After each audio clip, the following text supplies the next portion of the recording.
Chosen one, they stalked, studied, and scrutinized you for 1,825 days straight. And what did they find? Not dirt, not scandal, but a clean soul. Have you ever felt like you were constantly being watched, evaluated, and judged, like someone had you under a spiritual microscope, hoping to expose your flaws? There was a girl named Amara, a quiet spirit with a big heart.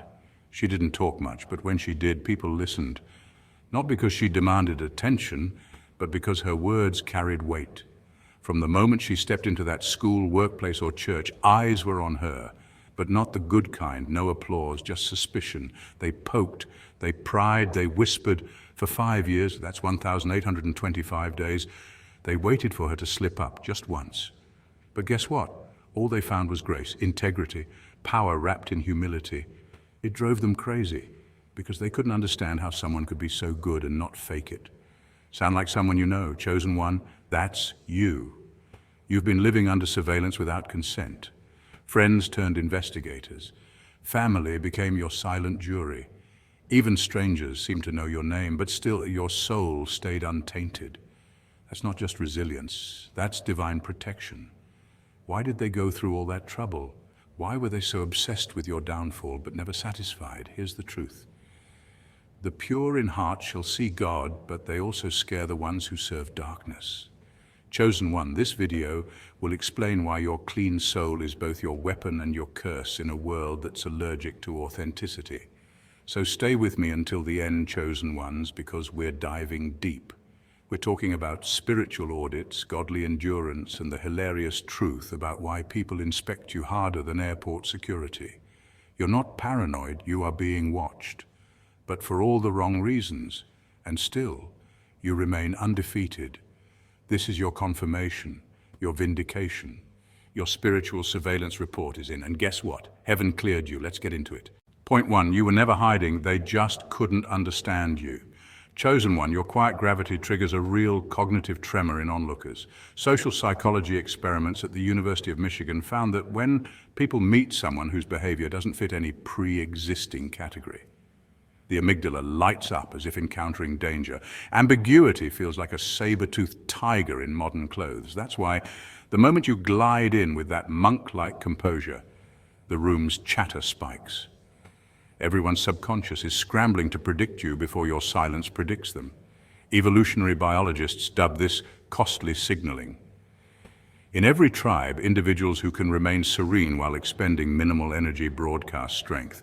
Unlike the peacock, your feathers are invisible, poise under pressure, measured speech, a refusal to gossip.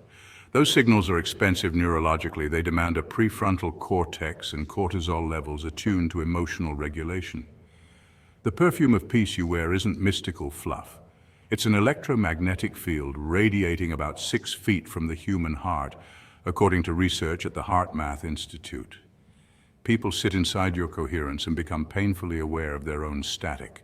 Ego hates mirrors, so they label the mirror broken. Boundaries sharpen the unease. Neuroscientist Lisa Feldman Barrett notes that unexpected behavioral borders make the predictive brain burn extra glucose, producing irritation that feels like an alarm to minds conditioned for compliance. In self-defense, the curious pack clicks on its collective microscope, hunting for proof that your glow is store-bought.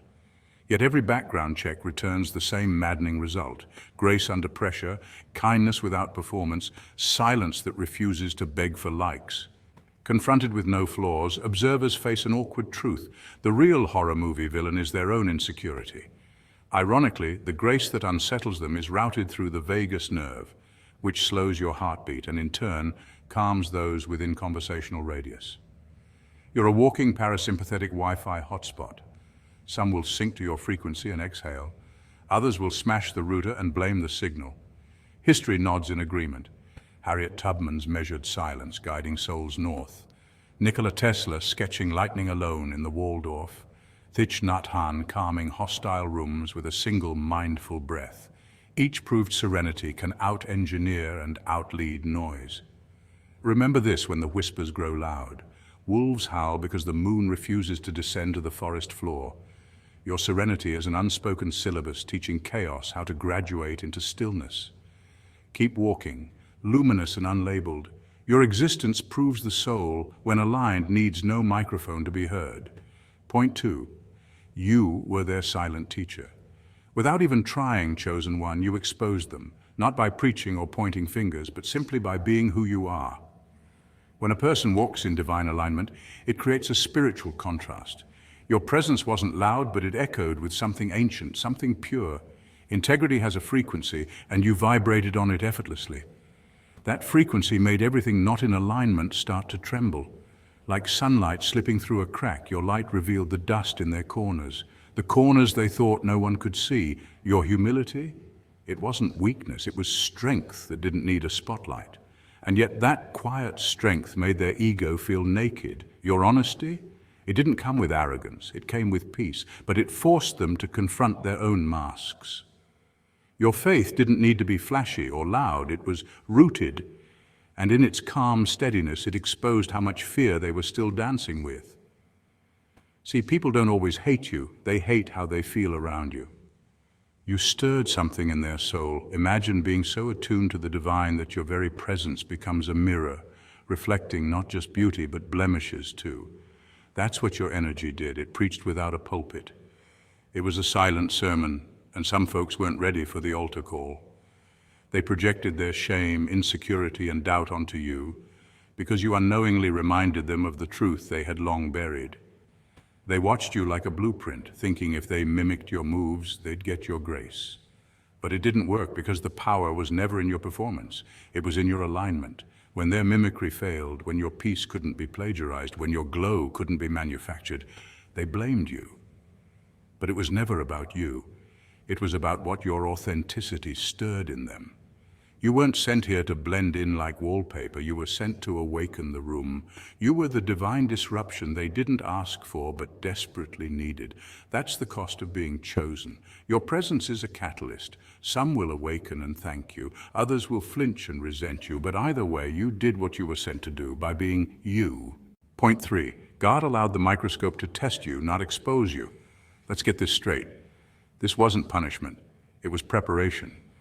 What felt like betrayal, isolation, and relentless judgment wasn't divine wrath, it was divine refinement.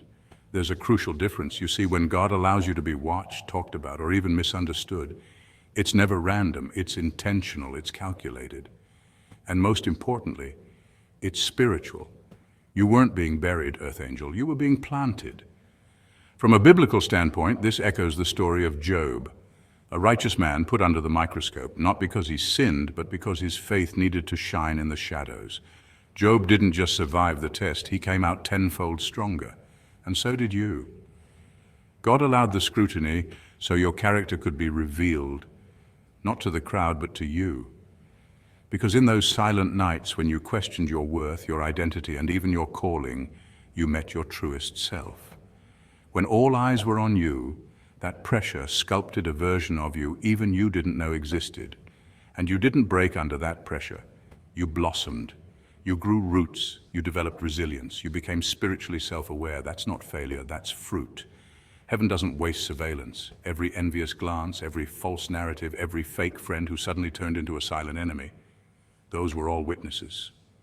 But not of your fall. No, God didn't invite them to a funeral. He gave them VIP access to your resurrection. Because here's the divine twist. Your life was never about proving anyone wrong. It was about proving God right, that despite the opposition, the sabotage, the hidden cameras of gossip, you would rise anyway. And let's be clear, God doesn't test without intent. Just like gold is purified in fire, your soul was purified in scrutiny. You were trained in public but rewarded in private. Your silence wasn't weakness, it was strategy. Your restraint wasn't fear, it was faith. And now, those who once laughed, whispered, and plotted will have no choice but to say, they passed the test. With integrity, with grace, with honors. You didn't just endure, you evolved. And your ascension, it's already been scheduled by heaven. The only thing left now is for the world to watch the reveal. Point 4, your clean soul exposes their hidden demons. This is the hard truth, chosen one. People don't just inspect you out of casual curiosity. They're secretly hoping to validate their own dysfunction. See, when you walk into a room with that unshakable calm, that unspoken knowing in your spirit, it rattles something in others. Not because you did anything wrong, but because your very presence becomes a mirror.